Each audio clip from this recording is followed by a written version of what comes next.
मोनसे गिख्रंथाव जाथाय सिनाय मोनै दुथांफोरा बुथारदों सासे उकिलखौ। सासे आइजो उकिलखौ सुथारनानै बुथारदों सिनाय मोनै दुथां सुबुंफोरा। बे बुथारजानाय आइजो उकिलनि मुङा रिनिमा बेगम।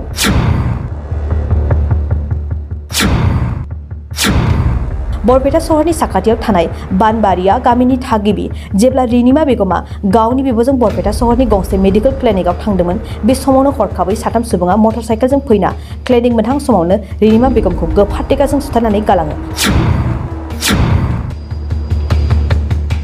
आरो रिनिमा बेगमा गोब्राबै जखम जायो। लोगो लोगोनो बरपेटा मेडिकेल कलेज आरो हस्पिटालाव लानानै थाङो। नाथाय गोब्राबथार जखम जानायनि जाउनाव रिनिमा बेगमा बे बुहुमनिफ्राय आनज्रायलाङो। मा जाहोननि थाखाय बुथारखो सोर बुथारखो बेखौ दासिमबो रोखायै मिथिनो मोननाय जायाखै।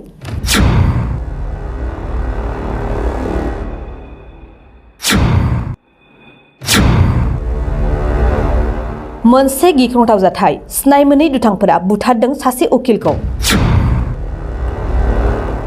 सासे आइजो उकिलखौ सुथारनानै बुथारदों सिनाय मोनै दुथां सुबुंफोरा। बे बुथारजानाय आइजो उकिलनि मुङा रिनिमा बेगम।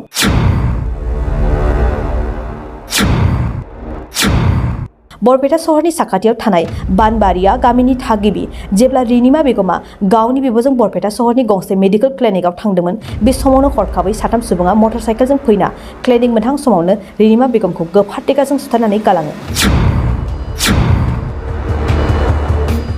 आरो रिनिमा बेगमा गोब्राबै जखम जायो।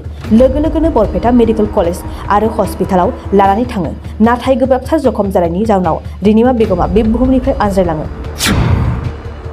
मा जाहोननि थाखाय बुथारखो सोर बुथारखो बेखौ दासिमबो रोखायै मिथिनो मोननाय जायाखै।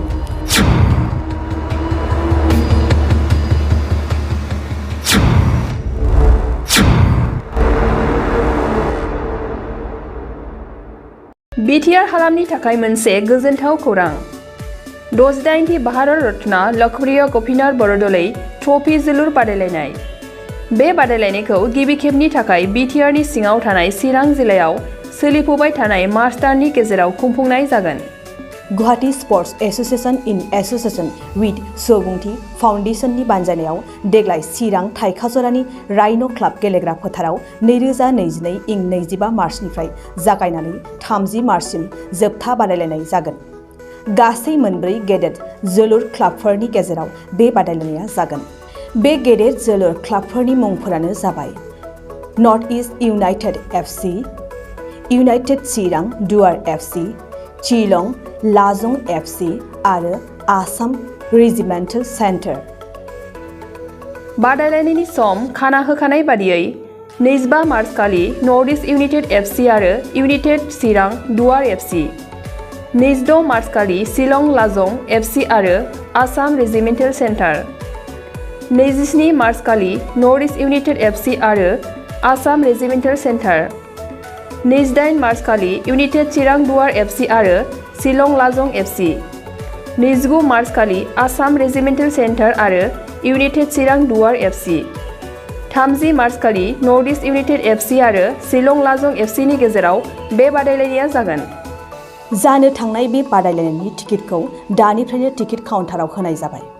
नायनो गोसो गुदुं एबा जोलुर बादायलायनायखौ मोजां मोनग्रा सुबुंफोरा थाबैनो टिकेटनि थाखाय 9547461257 जानबुं नम्बराव जगाजग खालामहरनो हागोन एबा बुकिं खालामहरनो हागोन।